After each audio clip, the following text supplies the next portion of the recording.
Hey everyone, and welcome to The Explainer. Today we're headed to Hamburg, Germany. You probably think of its huge port, maybe the awesome nightlife, all that history, but there's something else going on just beneath the surface. A really dark story, actually. We're talking international crime, drug seizures that are just off the charts, and a city that's really feeling the heat. So let's get right into it. So you've got this incredible contrast, right? On one side, Hamburg is proudly called the gateway to the world.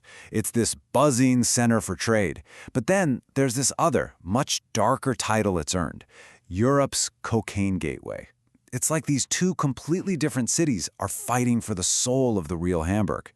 And today, we're going to pull back that curtain and see what's really happening. All right, first, we'll look at these two faces of Hamburg, a city that's found itself directly in the crosshairs. And that leads us straight to what's being called the cocaine flood, and exactly how the city's famous port became ground zero. The German media has a term for this, a Drogenwelle, a drug wave.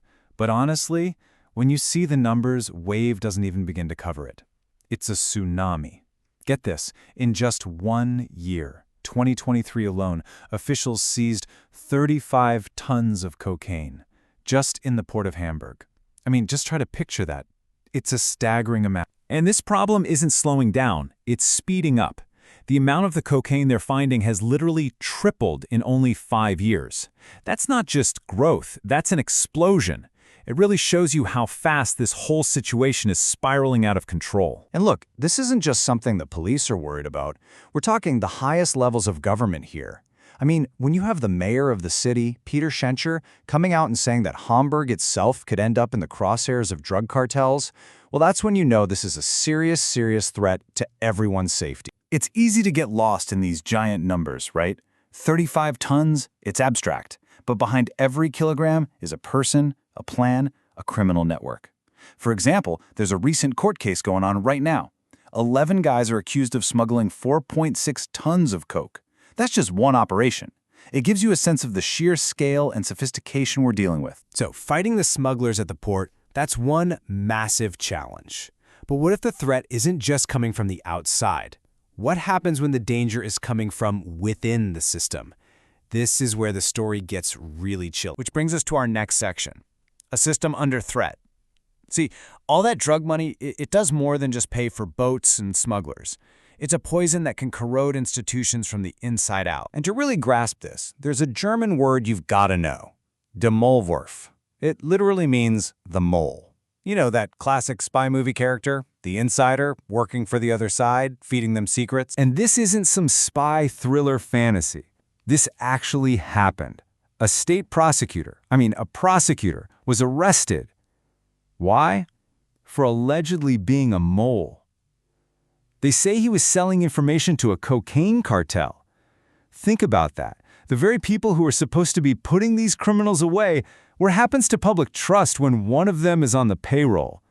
It's devastating. Okay, so you have the corruption eating away at the system.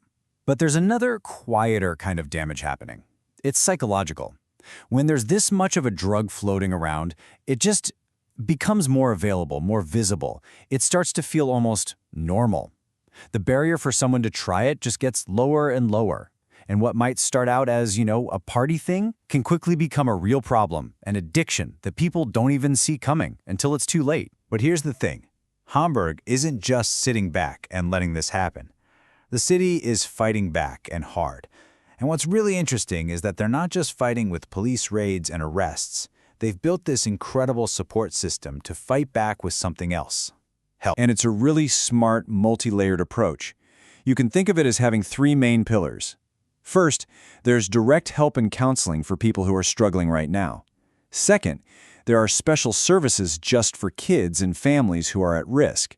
And third, there's this big push for prevention and education, trying to stop the problem before it even begins. And these aren't just empty government programs.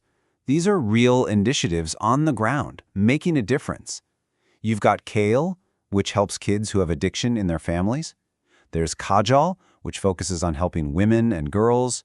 You have big public awareness campaigns like Sucht.Hamburg.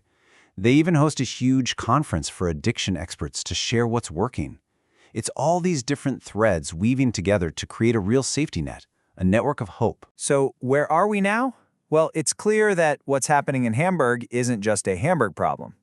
It's really a snapshot, a microcosm of a much bigger global fight against drug trafficking and addiction, and it's a fight that honestly feels like it never really ends. When you boil it all down, the story of Hamburg is a tale of a war being fought on two different fronts at the same time. On one front, you have law enforcement making these massive, record-setting busts at the port. And on the other front, you have this dedicated, compassionate network of people offering hope and a path to healing. And you realize you absolutely need both. And that's the constant tension, the dilemma that Hamburg is living with every single day. You've got record seizures, and you've got community support groups. It really makes you wonder, and this is the question I want to leave you with. In the long, drawn-out war on drugs, what is our most powerful weapon?